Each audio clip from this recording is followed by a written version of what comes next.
So it's about 11:43 in the morning on Sunday morning, and welcome to my nightmare.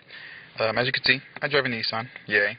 And this little part right here has been causing all manner of fun for us over the past couple days. This is called the camshaft position sensor. If you didn't know that, welcome to my club. I didn't know that either. As it turns out, this piece right here could be the reason why my car has had difficulty starting for several years that no auto mechanic has yet been able to tell us, which really frustrates me, because if it's that simple, and if I don't even change my own oil, if I can fix this without them, and they couldn't tell me that this was the reason that my car had a problem all this time, really, where are they coming from? How did they...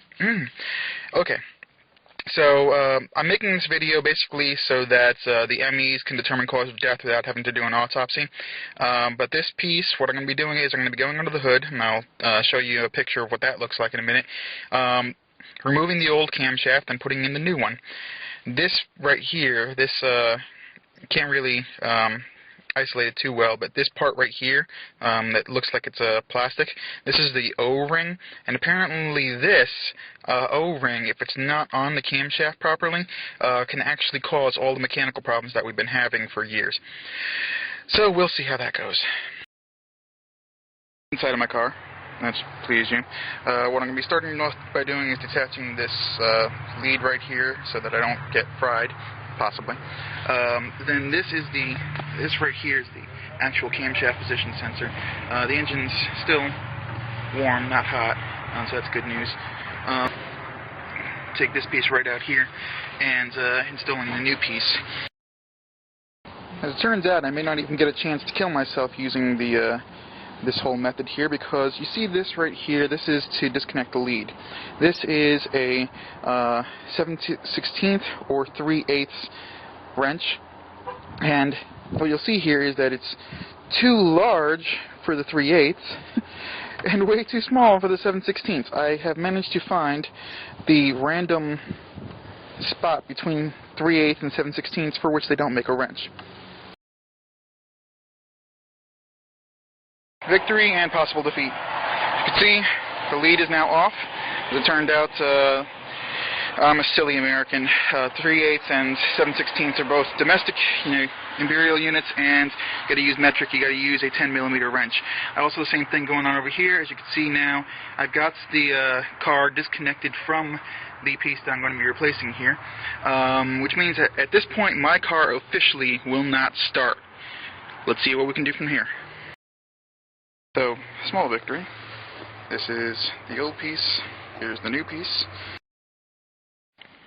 Okay, so everything is now reconnected. I got the hood up still, but now the moment of truth. If I'm right, the car should turn on without any real hitch.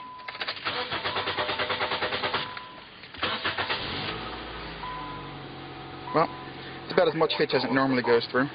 And the engine sensor light has been cleared. Informed that this saga will continue, hopefully not for the camshaft sensor, but for the speed sensor, which is this piece right here, the bigger box.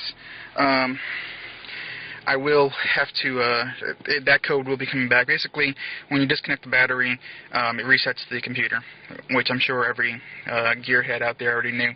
But hopefully, after driving around for a while, the light will come back on, but hopefully it won't involve the camshaft position sensor. And I will have to come back to Advance at some point to get the diagnostic done again, just to make sure that that particular code has been cleared. But for now, I'm going to clear this a small victory. Hopefully I'll get home and not have any stall-outs, otherwise that sound that you hear, like the sound of somebody just going absolutely nuclear in a Nissan Sentra, will be me. Alright, homeward check-in number 2. I've gone 7 miles since I restarted the car, and I haven't had the check engine light come back on yet. The car did not stall out. So this is good news so far. I do, again, suspect that the check engine light will come on again at some point. The highest I have put the car to is about 45 miles per hour. I've been taking weird routes through town, so just in case I broke down, I'd be breaking down someplace where I wouldn't get killed by somebody. Everything looks good so far. I will give one more check-in when I get home.